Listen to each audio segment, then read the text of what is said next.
How we doing tonight, Burrito Boarders? I hope y'all had a good spring break. Somebody said no.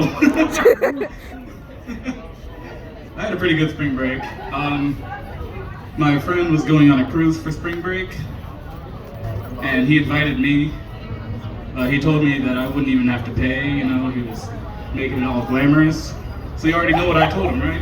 Did they get food out? Hell no! See, this white guy is trying to invite me onto a ship going over the middle Atlantic, where I won't have any phone service, I won't be able to have Wi-Fi. My ancestors did not bring me on this earth to fall for such foolishness. Fool me once, sir. Shame on you. So yeah, I didn't end up going on that cruise.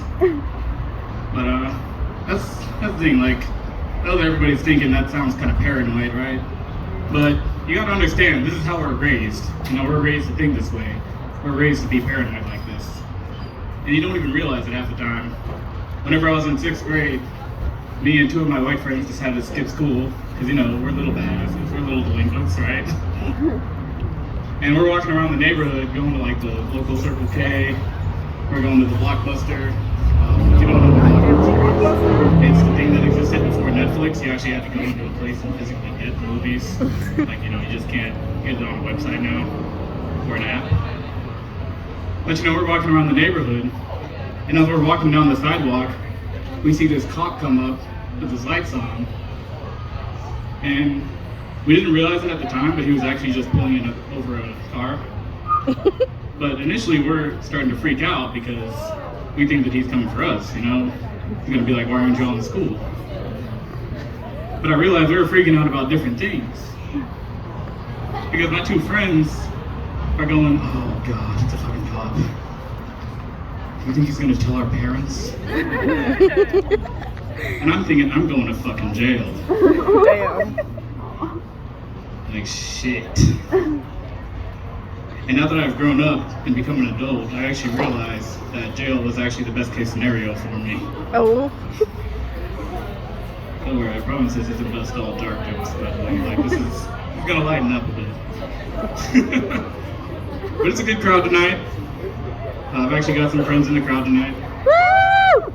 You know, one of the things I wish they told you before you started doing comedy is that your friends really only show up for like the first 3 shows. And then every show after that, it's like, oh, did you hear? Leo's doing stand-up again. I just hope he kept his day job. And don't worry, I did. Boo. Quit it. You know, it's always good whenever friends show up because you always got at least one corner in the back that's going to be laughing at you. Laughing at all your jokes. It's that unconditional support that they give you. And a lot of people don't believe in unconditional support, but I know that it does exist because I've seen it. If anybody's ever seen Family Feud, you know, you have the comfort in the back of your mind, knowing that no matter what dumbass answer you tell Steve Harvey, your whole family is going to be behind you talking about, good answer, good answer! It's up there, Steve! It's up there! And I actually pulled the stat. Family Feud contestants are 0 for 232 anytime somebody says good answer. Just a random stat, in case you didn't know. Wow. This is a good show. This is the first time that we've done a show at Burrito Boarder. And this is actually the first time Abdelardo, your showrunner, is running a show. So, with that being said, this show was, you know, kind of meant to be geared towards younger people and Gen Z people, you know, somewhere, just because they haven't attended a lot of comedy shows here in Tallahassee.